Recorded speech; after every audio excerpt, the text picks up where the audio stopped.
Today on The Rich Life Recipe, we're joined by one of the most dynamic performers in modern magic. Currently holding a residency at the exclusive Red Rabbit Club in New York City's meatpacking district, John has revolutionized what it means to be a magician in the digital age. You might have seen his viral magic videos that have taken the internet by storm, including his holiday special that shot to #1 on YouTube's trending page and topped Reddit in just 24 hours. His incredible talent has put him on stage alongside music icons like 50 Cent, Travis Scott, Future, and Lil Pump. And he's even performed private shows for celebrities like John Travolta and the Magic Man himself, Neil Patrick Harris. John's unique blend of cardistry and magic has caught the attention of major networks, which features TBS, ABC, the Sci-Fi Channel, and coverage on Page 6, People, and the Huffington Post. Whether he's performing at Z100's Jingle Ball, Marky Ramone's holiday concert, or bringing his charismatic style to intimate venues, John brings a fresh, heartfelt energy to every performance. Join us today as we dive into John's journey, discover the secrets behind his creative process, and explore what it takes to bring magic into the modern era. Welcome to The Rich Life Recipe, John Stessel. Wow, thank you. Hearing all that was extremely overwhelming. So I'm just going to sit here, smile, and thank you both so much for having me on the show. I'm excited to chat, give you guys as much insights and value as I can about what my career has looked like, and hopefully we can have some fun as we do it. Well, I know we are for a fact. I've been Jason Scott, your host with this show, and of course I'm joined by the real beauty and brains of the show, Alicia Shearer. Alicia. Oh, Jason, thank you very much. And John, we are so excited to have you here. And I appreciate really you being here. The brains, though. I agree. You without a doubt are. There's no denying that. Oh my goodness, I'm turning red. But you're amazing. And by the way, one thing we left out about John that I would love to include in this is John is one of the, how do I say this? John gives back more than anyone that I know, and he will never tell you that he does. You will not know that this guy has done more appearances for me, and I mean appearances in kind, expecting nothing in return. And that to me means more than anything. And I just think that he is a true one-of-a-kind individual who truly wants nothing but the best for everyone.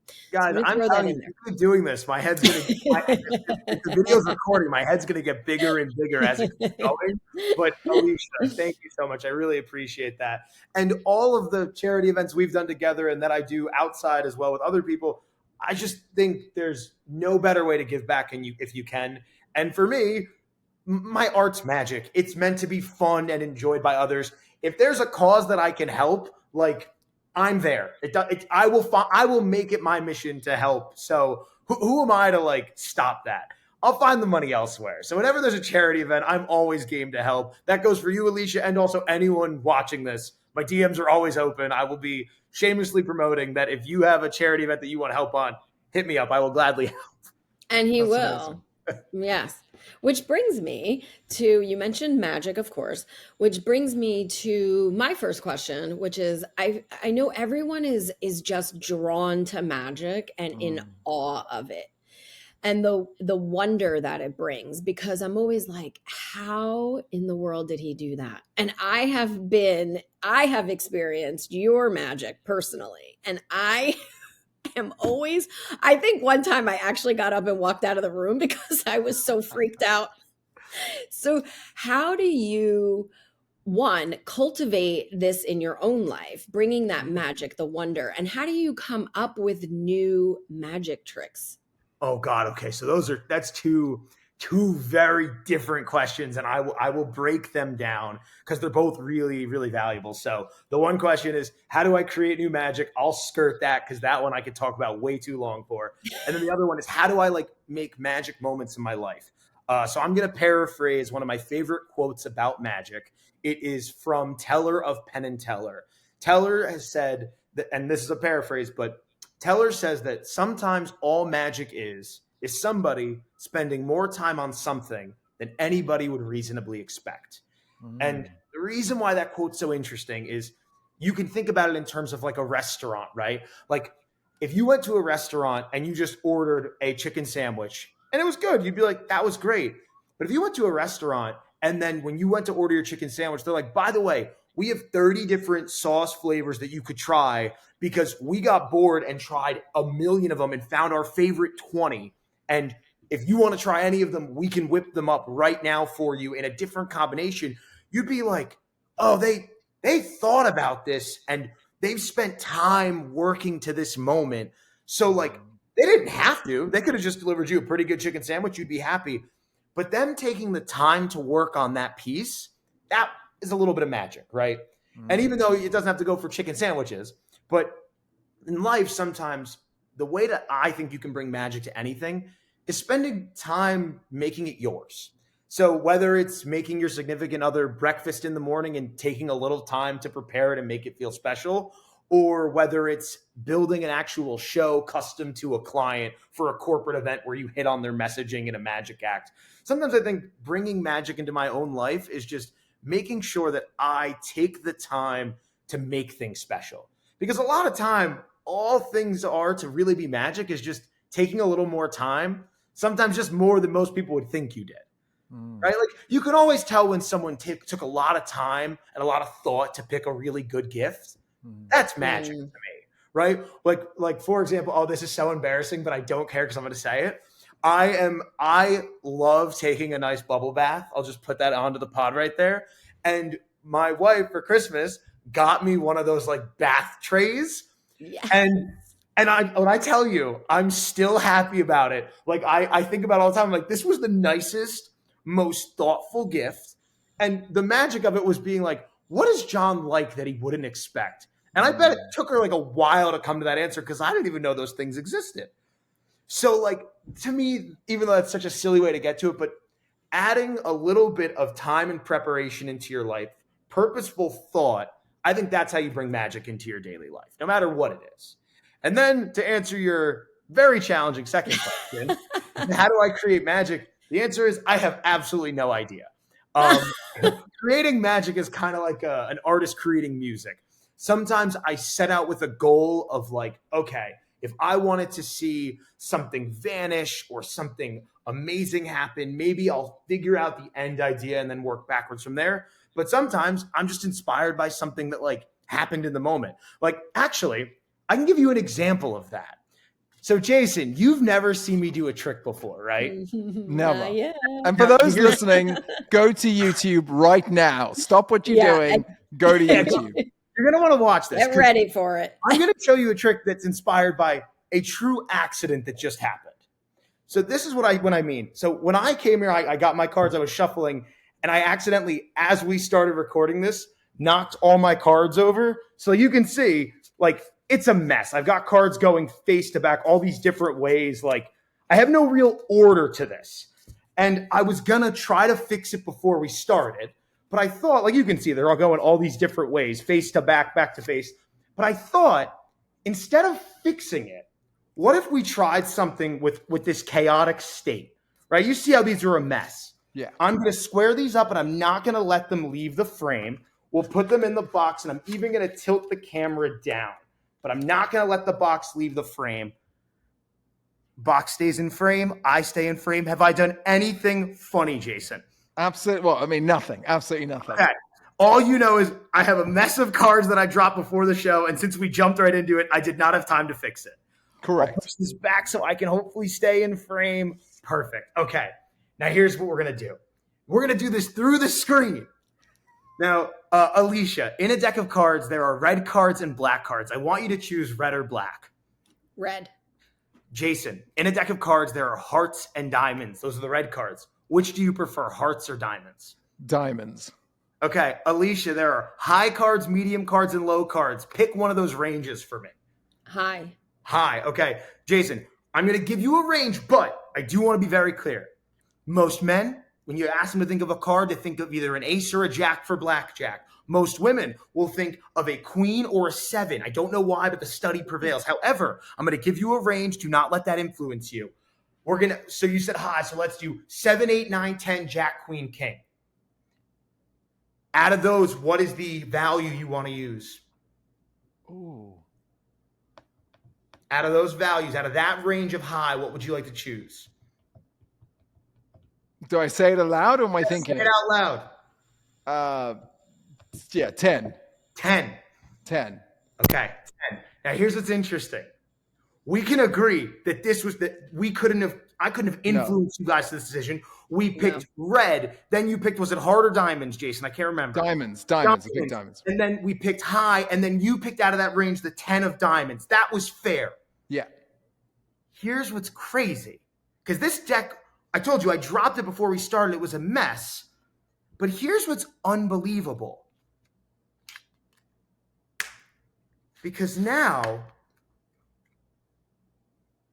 every card except for one is fixed. There's only one card that's out of line.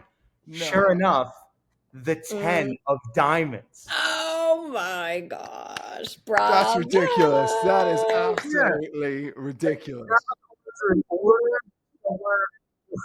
So yeah, now the cards are fixed and I'm ready to go. Wow. That is insane. That's really, really impressive. Like, for those that are watching, you might notice I'm blood red. There is something about seeing magic that like relives the child in you. Everything sort of becomes, I was going to use the word engorged, but this is a PG show. Like red and hot and like on fire. Your brain doesn't understand what just happened. Like it's a bit, and I do blush. I'm rosacea. Jason looks like a tomato right now. Yes, exactly. I'm trying to like breathe that out. That is mental. Is that the result you always get? That you create this magic moments and people light up because it is so, even in today where we see magic in technology all the time, to see it, right? Even through a screen where we see all kinds of magic, does it constantly shock you that people are so surprised? So I would say reactions are probably like one, that's what we do magic for, right? It's the idea of experiencing someone reacting to your art live. The difference with magic is you never know the reaction you're going to get. For example, some people will be laughing and giddy and smiling like you. I've had people that run out of the room freaking out like they saw a demon. I've had people just get mad at me, like in a kind way, but being like, yeah, that makes no sense. I don't like you. And whatever. Like, so you never know how it's going to happen. Sometimes you'll have people that are laughing and giggling. Other times you have people that are just truly like, I am so bewildered right now and they'll just be speechless. So the cool part about magic is you kind of never know the way that's going to pan out, right? And there's a lot of different ways people can react. Some people can be like puzzlers where they're like, I'm going to sit here now and try to figure out every moment. Did he touch the box? Did he like rearrange the cards with sleight of hand? Did he talk to Jason before the stream to make sure he picked those numbers? Well, no, but those are the ways you might think it through. So when it comes to those reactions, people really have this unique ability where they are going to experience magic in their own way, and it's going to be something completely different to another person. Wow. I mean, it is just wow. I'm normally the kind of person who watches films and reads books and tries to work it out. Like I won't, that is definitely me. But when you see something like that, that part of my brain just shuts down. You want to invite wonder in, right? Yes. So you know this with building wonderful events that blow people away. You want to invite that wonder into people's lives so that they can experience it. And so that's kind of how I feel with magic. And the thing that I love that you said is that you try to enjoy it. The way I kind of try to describe, so like in the age of AI, where like there really is things that feel like magic, you want an explanation, right? And the way that I've helped coach my audiences sometimes, if they need it, is like, because you really don't want to know how it works. You think you do, but the best example is like, if you were to ever watch like a Marvel movie, you really have no interest in knowing that Spider-Man's webs are green screen. You just want to enjoy Spider-Man jumping through the city. Yeah. Because what that really looked like was some dude sat at a computer in After Effects for 6 months making his web look real. And that's boring. That's how The Secret works. What you want is the finished movie experience where you get to be like, oh, I saw a magic trick for 10 seconds. Yeah. That is so true. Totally. It's Love so that. true. Oh, awesome.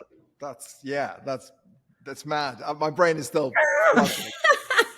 Alicia, you're gonna have to say something, because I'm still trying to work it out. I'm still seeing the whole thing like backwards in my mind. I have a question. So since we're on the subject of health, magic requires so much like mental sharpness and mental health and intense focus. So what do you do to keep yourself mentally sharp? And do you have a routine or a practice that you maintain to help you stay, clear and just, to keep things fresh? And what do you do for yourself?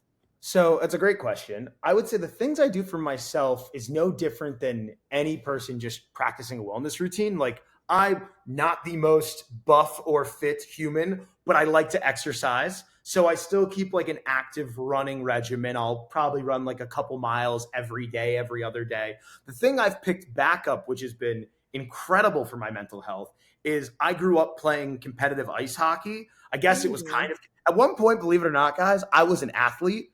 Not anymore, but yes, we believe it. We believe it. No.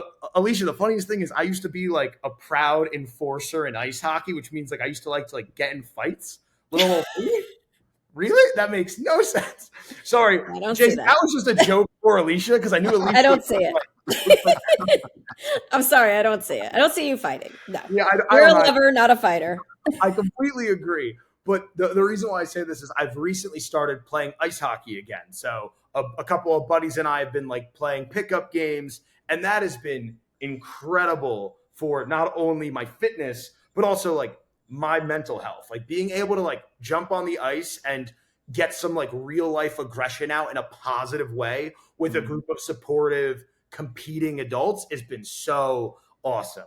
And then on the magic side, I'm just obsessed with magic. So like I'm constantly practicing new things, trying to find ways to add new material to my show. And like, for me, it's my favorite thing to do. If you're like, John, you have an off day tomorrow, what do you want to do? I want to sit in a dark basement and work on a new magic routine until it maybe gets not allowed to be in my show because I'm unhappy with it. That's how it goes. Wow. Yeah. Anyone that's ever watched magic, and I watch a lot of magic, I'm definitely obsessed. In fact, I did events for David Blaine and Dynamo, and which was amazing. I have a Dynamo story, so we'll get to. I want to hear that. I definitely want to hear Dynamo. that. He is amazing. He is incredible. There was another one. Oh, there was the Mentalist, whose name has just escaped me. But one of the things Darren Brown, correct. I actually helped Darren Brown meet Eddie Izzard, which is something he's always wanted to meet. And Let's go. I love connecting. It's incredible. One of the things that I couldn't help but notice by watching all you magicians is your dexterity in your fingers. Your ability to move your hands in such speed and be able to connect and hold and change over. Are there exercises at play? Is it a hand to mind? Yeah, exactly. Again, for those that are listening, go to YouTube, the unedited version, Rich Life Recipe, type it in, will come up. This episode will probably be number one. Check out his finger skills. It'll at least be the most visual one. You will get to see some really That's insane. I know. John is amazing. Oh yeah. Are you going to a hand gym? Is that what's going on? Honestly, this move right here, this is called No Childhood. It's just, I just love it. I think it's really similar to like someone that really loves playing piano as a hobby, regardless if you're like a professional, because people like professionals are like a different level. I know specifically in piano, but like if you ever meet someone that just loves playing piano, where like if they have free time they want to play, that's how I am with a deck of cards. Wow. I just like if I'm doing nothing, if I'm watching TV, I'd rather be playing with a pack of cards than playing on my phone. It's just like a fun thing to play with. Amazing to me. And as a kid, fidget spinners didn't exist. Playing cards were my fidget spinners. So I would just practice nonstop. So quite honestly, Jason, if you ever bump into me anywhere, I can guarantee it. You could be like, you have a deck of cards in your pocket, don't you? And I'd be like, oh, this whole thing right here? No, not this little I thing. just love that you love something that much. Because I'm asking myself right now, what do I love that much? Yeah. And I have zero. I don't got a think you zero. actually have zero. If I were can't to think of right anything. now, no, I can. Okay. I really think you love connecting great humans. I Agreed. think you have a point. truly enjoy the passage and connection of bringing people together. And like, my thing is a wacky, tangible thing, but like, so is that. Because you do it in the coolest ways, both professionally and also, this is kind of professional, but it's also kind of personal. Like True. I have no doubt if I was like, hey, Alicia, introduce me to some cool people, I'm bored. You'd be like, okay, I'm calling Jason right now. 100%. We need to get together.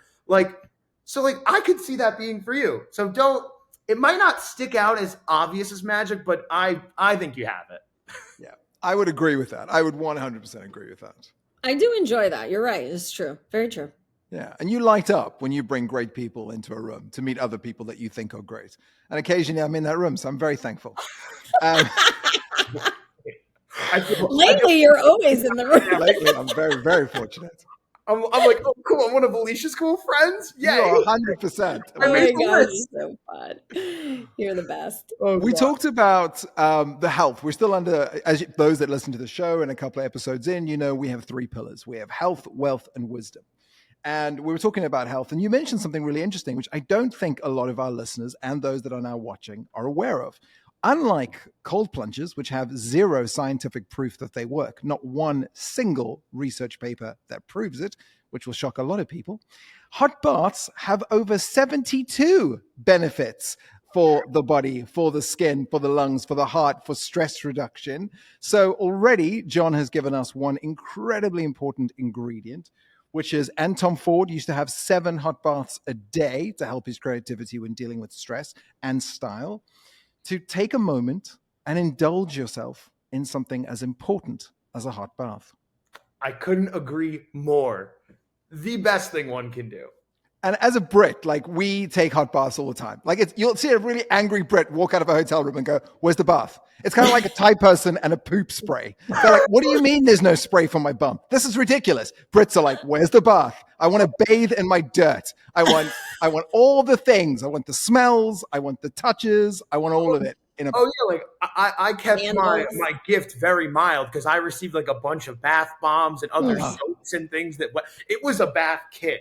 Even I was like, as I said, I was like, Allie's going to watch this episode and be like, you've really had to bring up the bath, John. You really had to. You have to have all the accoutrements. Allie knows. Yes. Of course. Oh, gosh. Because we've gone from Ali knows to things that you might know that would be great for our audience to know, which falls under our wisdom category. When you're working on an illusion, do you start with the effect that you want to achieve, or do you start with the method? I know you mentioned working backwards. Is that always your sort of routine and process? So I prefer it to be that, but it can't ever be that. Because, for example, the trick I just showed you before was inspired by a deck of cards making a mess and being like, what would be the cool, if I could do something with this mess of cards right now? And I never thought of that. It wasn't until you looked at a mistake and you said, oh, there's something beautiful here. But when it comes to me walking myself through, or when I'm building out any material, I really try to either start with a feeling, how I want someone to feel at the end, or specifically in terms of my one-man show, I have little pillars, ironically, because we have pillars in the show. I have pillars in my act where I do tricks inspired by moments in my life. And each one of them has a feeling. So I try my very hardest to be like, okay, if I were to be making a trick inspired by my dad, what might that look like? And if it was my father specifically, it would be either A, figure out something around a theme of working hard, or figure out something with a Honda Mini Trail, which is a little type of motorcycle. And then I would keep going from there. I'd be like, well, my dad has this engineering mind with certain things. My dad always was a handyman. So what could that look like? And then I just keep working through that progression until it finds a way to become an illusion, or it finds a way to be a mess in my head. Either way. I love it. Yeah, that's amazing. It reminds me of my favorite Maya Angelou quote, which I'm going to paraphrase, which I think is, I've learned that people will forget what you said, people will forget what you did, but people will never forget how you made them feel. That is everything. It's so true, and especially for me as a magician and an entertainer, right? It's in the world where you're on your phone swiping through every human you've ever seen before. It's really hard to make an impression. It's really hard to be memorable. And the thing I always know is, I don't know if people are going to remember me, but I always want them to remember how they feel when they were being entertained by me. Were they amazed? Were they happy? Were they laughing? Because if I can have someone say, which by the way, I have a story about this that I can bring in at the end. But if I can have someone just say, who is that funny, bouncy magician? Can we get him back? That is all I want, because they remembered how they felt. Like, who was that magician with all that energy? Can we have him back at this event? That is more than enough. Don't get me wrong. I'm happy they have started to remember my name for these things, but I'm perfectly fine with them being like, that curly-haired, blue-eyed, bouncy, funny magician. Get him back in the venue. And I'm like, cool. I will gladly be that character. Not to mention the magic tricks are mind-blowing. Having good material helps, I hope. Guaranteed. So I would say you're clearly a master of your craft. And I know you've told me that you teach other magicians magic tricks. So how do you end up like giving away, should I say giving away your skills? I like to think of collaborating as the way to put it. Okay. Especially like, so it's a great question. Like, how do I end up helping other magicians do things on television? Right, because you have the wisdom and you've already worked out the magic trick. And like I said, John likes to give back, and you're collaborating with them and teaching them how to elevate their skill set. So my question for you is, what do you get out of it? I like to think that rising tides lift all boats, right? That's an old quote, but the real point is like, what do I get out of it? If I can watch everyone in my life do what they want to do, I really believe I'll be able to have everything I want. If I have a friend or someone close to me, or even someone that's looking for help, they're going to be on TV or working on this magic segment, and I have some knowledge that can help them, I cannot stop myself from helping them. And if you ask what I get back, maybe it's just a good feeling of helping them. Sometimes it's payment, depending on the project. But the thing I really get back is the day that I have that chance, I like to believe I could call on some of those people that I've helped and say, hey, I'm in over my head this time. You mind giving me an assist? I think that's so important for our listeners, because it's been a theme throughout our season 1. It really has. If you're elevating the people around you, you will then elevate. Yeah, I also think that giving with if you're giving something to anyone, you have to give without expectations. Correct. There is nothing to be gained from being like, if I help this person, maybe they'll help me with this phone call. Like, for me, it's just like, I just want to help see the people around me succeed. And if they succeed, I feel like I've won. And it takes a big degree of empathy to get there. I think some people have that, some people don't. But for me, like, when I tell you, so my one buddy David Kwong, he put out this awesome book for kids called How to Fool Your Parents. It's a magic book that teaches you how to fool your parents. And he's going to be on Kelly Clarkson tomorrow, which I don't know when this episode launches, but he's going to be on the Kelly Clarkson show, and I'm giving him an assist backstage. I helped him on the illusion that he's doing on the show. And for me, I'm going to feel like I'm on stage when he's on stage. Like, that's how thrilled I am for him. And I think sometimes just like, there's something so special about being behind your friends, rooting for them to win like it's you, with nothing else to gain. Like, it's just, I'm my friends' biggest fans. I want to see all of my friends make it. That is all I could ever ask for in this world. And then maybe, just maybe, things will go well in my direction. We can hope. We hope karma will pay off, but I have no view of that even mattering. I just want to see people in my life crush it. And I know that's genuine. Thanks, Alicia. There's a quote by an anonymous. No one knows who originally said it, but it's I said it. Okay. Alicia Shiro said the following quote. Our actual god, Alicia. Alicia. Which is something that, and again, like Alicia said, we've heard over and over and over. And I've been racking my brain every time we hear a story like yours talking about helping people and how they found themselves helped. And it literally now, when you said it, it came to me, which is this idea of I helped someone climb a mountain and found that I too had reached the top. Yeah. And wow. I think that's what it is, right? Like you're not paying attention to your own ascension, but by helping others climb, ascension, fancy word for climb, you find yourself ascended too. You find yourself also reaching new heights. And I think that's a beautiful ingredient, no matter what kind of magic you're trying to find in your life.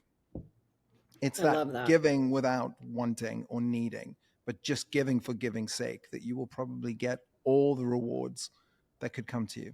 Yeah, it's and the easiest way for people that are starting their careers or trying to find what's next in their life to really grab this is picture yourself on whatever the big project you want to be on, and imagine all the pieces of people that need to help you get there, right?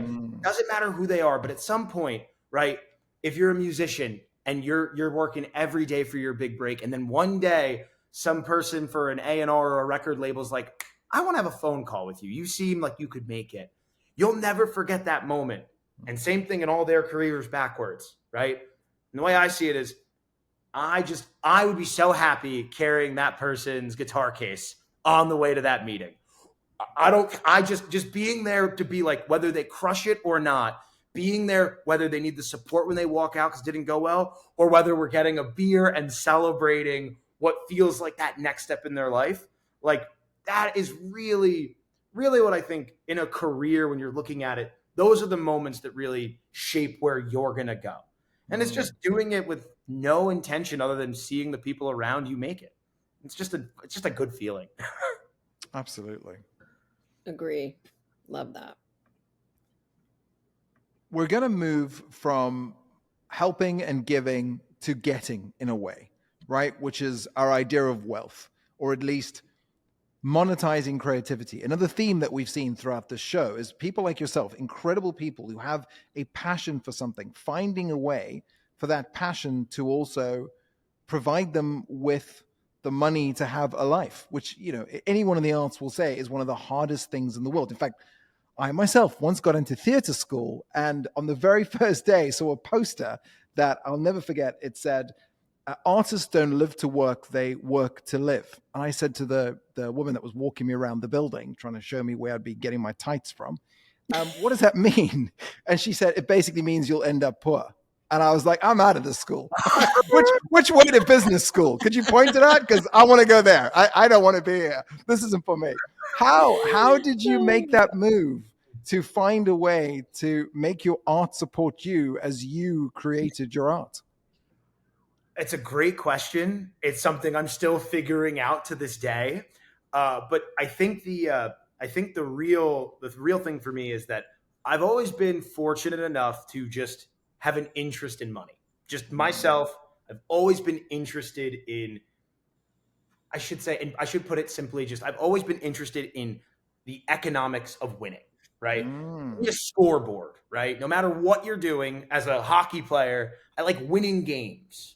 So when I was younger, one of the first things that I ever saw like a taste of success with, I was inventing magic for myself. I realized one of the tricks I had worked on was something that could be interesting commercially. And then I partnered with a company to produce the trick. And it ended up being a worldwide best-selling magic trick, which, by the way, sounds crazy. But if it was any other industry, like if I had a worldwide best-selling toilet, I would be on a Fiji. I'd be in Mount Fiji retired right now. Like a best-selling magic trick at the time was like moving like 2,000 units or something like that. Wow. But anyway, I got a taste at 15 of what a couple $1,000s looked like. And then from there, I was like, okay, the way I score how I'm doing is how well did this perform? How did I do here? So I've always had that as a recipe in my DNA since I was really starting what my professional magic career would be, which I put in quotes because I count the start of that when I got my first check when I was 15. So when I received my first payment for my DVD sales, that's when I was like, okay, this is how you make some money. And then as I've gotten older, I've really learned that when it comes down to it, no matter what your skill is, no matter who you are, no matter how you're presenting yourself, you need to understand your value. So just period, you need to understand your value, what you're selling, and you have to find your market, right? So for me, it's very clear. What's my market? Well, I'm a magician. It means I'm an entertainer. That means I have to work corporate events, holiday parties, MC events. Maybe I have to do ticketed sales. So like putting a show together and headlining a venue. Those are the places that you can perform magic. So then once you identify that, at least in my world, I go, okay, well, how do I get booked for events? I go, I need to find the most beautiful, lovely event planner in the world that's been featured in Forbes and every other place you could think of. Alicia, you're the best. I have no idea who you're talking about. You kiss their butt until they get you. No, I'm just kidding. I'm just kidding. But the point that I'm saying is you have to find your market. You have to find your value proposition. So in the case of me as a magician, I know I'm just really blunt with it. I am a youthful, attractive, charismatic entertainer. Like that is very clearly, and that will change over time. But right now that is like, okay, so maybe not going to be for some big corporate hedge fund event, might not be interested in this. It's like, but if we have an event for a brand activation where we're launching a new fun product, his DNA fits for that. Okay. So now I know my value prop. And then you have to be good at what your skills are. So in the case of this, when I come to the event, you got to deliver. And in the case for me, I've never met someone that has booked me as a magician where they were not thrilled, happy. And in the old ways of IBM, the best way to sell my stuff is no one has ever booked me where their boss was disappointed at the end. Ever.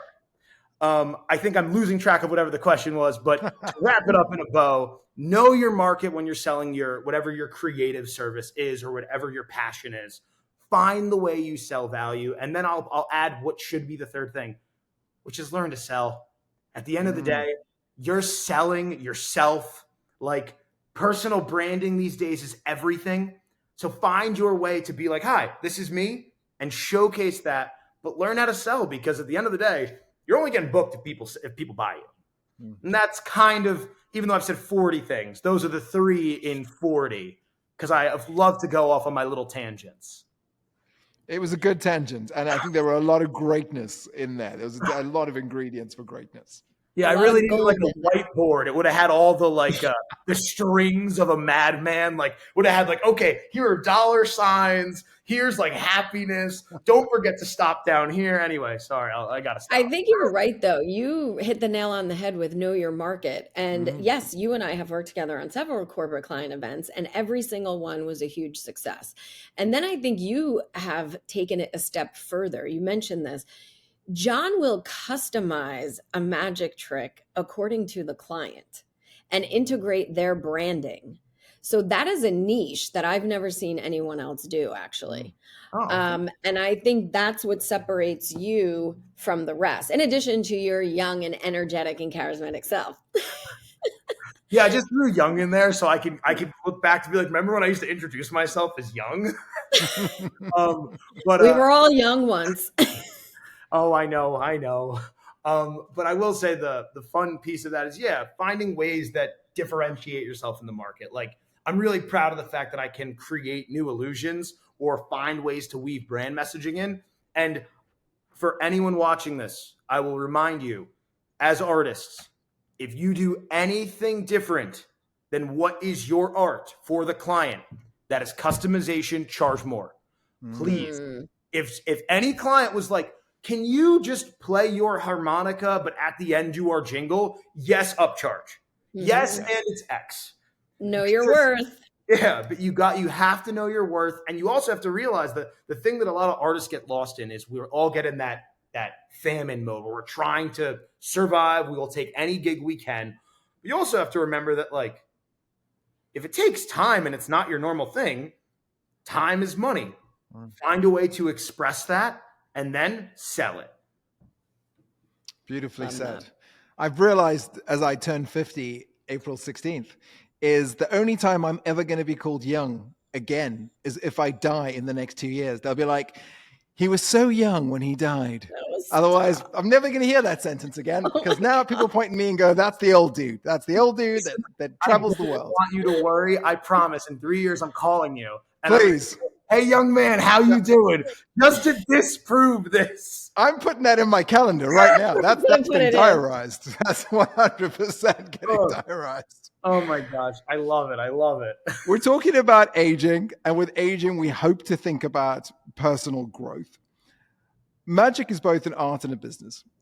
What part of your journey, creative or entrepreneurial, was harder for you? Obviously, you understood money because you sold your first magic trick really early, and you've said yourself you understood the value exchange. You also said something really beautiful in your almost TED talk, which is, I realized that I've got to make the person sound good. So if the person that's booked you is the PA, you want to do such a great job that the boss goes, "Well done, PA, for booking that guy." And if it was the boss, you want to do such a great job that everyone goes round and says, "That was amazing. The fact that they mentioned our logo at the end or we pulled out whatever." Like that is so, like most people miss that. They think it's always the same. You've always got to just, give more value than they charge for. But for you, what has been harder, the creative aspect of your journey or the entrepreneurial aspect of your journey? Oh, it's a tricky question because all that comes in waves. So right now I'm in the process of debuting my one-man show, which I am doing. I actually right now am doing it at a local venue in New Jersey, which is really cool because they've got like a really cool bar, a really beautiful venue space, fits about 100 people. So I'm testing a lot of my new material. So it is challenging for me creatively to be like, is this good enough to add into my show as I try to eventually bring it off Broadway soon? It's like it's a tough battle, but I would really say for any artist, the hardest thing always is going to be finding a way to make a living, or not even just finding the way, period, to financially make the models work, right? Because at the end of the day, artists don't want to be business people. Like Right. it is like, I'm telling you, for me to do my taxes, it is literally like pulling teeth. I promise you, I would rather you staple my hand, both of my hands to this wall behind me than have me just look at a 1099 or whatever the forms are. It is just so painful to even think about it. So the hardest part has had to figure out how to be interested in truly the actual rigidness that is required to be successful in business. Because if you really want to thrive in any business, whether it's being a professional magician or an incredible event planner, or if you sell cookies, you need to understand the economics. You always have to.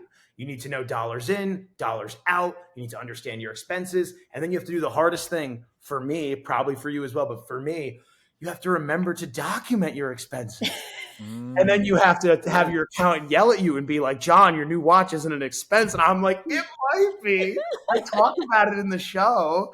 And all those moving pieces. So to answer the question before I go on my silly tangent, the most difficult thing for me as an artist has been focusing on the rigid nature that businesses require to be actually successful and sustainable. That has been the most difficult piece. Which is beautiful because this episode is sponsored by Anna, the clever all-in-one business account for money, invoicing. No, it's not. No, I wish. Oh, come on! I thought I'd do the greatest alley-oop to a It was like layup, dunk. Yeah, Thank I you. did alley right up for a branded campaign I didn't know I was in, and I was like, did I just set that up? I was leaving with that being my magic trick for the show. I was like, man, dude, you really can see into the future. I'm way ahead of this. I've already got Anna in. We're talking about all-in-one banking, sign up, track spending. Anna's your software. It's ANNA, just in case I do. Sponsor the show already. What are we doing? Come on, get involved. Ugh. Oh my goodness. I totally agree with what you're saying. Most artists don't have the capability or don't want to do the hard stuff, which is the business side of it. So, I would say in that scenario, hire someone. I mean, I feel like a lot of artists, they just want to stick to their craft. But that brings me to my next question. So, we're talking about a rich life. So when you think about living a rich life, what does that mean to you? And how do you pursue that on the daily? Oh, that's a great question. When I think about living a rich life, for me, that means a balance. That means balance, to be very specific. And when I mean balance, I mean it's a balance of all the core values of my life that I love. Being able to spend time freely, specifically if I can spend that with my wife and our soon-to-be baby. Being able to focus and be fortunate enough to focus on some of the charitable endeavors that I care about, things like Make-A-Wish. I also have a video series called Magic for Shelter Dogs, where I help dogs get adopted by showing them magic tricks. Being able to find time for my own creativity, getting myself on stage. But really, when you boil that down, for me, like, what does it mean to live and lead that rich life? What's that recipe? It's being fortunate enough to have enough balance where I can move the pieces of life together and do the things I want, which is really challenging. If you're someone listening to this and you're working 40 hours a week and you're like, I don't even have time to breathe, it's finding ways to trade time in your life to do the things you love. So if you're someone who's working a 9 to 5 and you want to do comedy, find an open mic that fits into your schedule and give it a shot.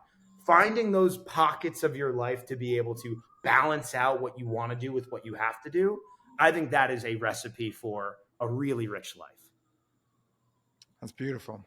And I think that's a great way to end, other than asking the most important question, which is for our listeners and our viewers, other than subscribing and leaving one word of what this show has made you feel, I'd love to find out, as would everyone watching and listening, where can people find out more about you? Where can they catch one of your shows? Where can they buy something that you've created?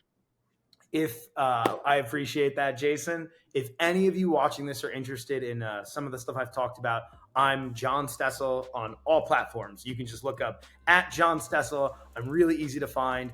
I'm doing a bunch of public shows coming up, and hopefully down the road, it might even be in a city near you. So keep an eye out, but look up @John Stessel on all platforms. And yeah, if you also have a corporate event, I do it all. So consider. I highly recommend John for any corporate event. Thanks, Alicia. Appreciate you. 100%. We'll definitely clip that and send that to you. You can send it out to all the people even thinking about booking. I'm just going to send it to Alicia once a week. I'm going to Alicia, this is great. Thanks. You said it yourself, Alicia. Yeah, I'm the person to book. Yeah. Yep. I stand by it. I'm just going to spam inbox other event planners. Like, you're not Alicia. Yep. You're not Alicia. Oh, gosh. Oh, my God. This has been one of the most fun episodes that we've done.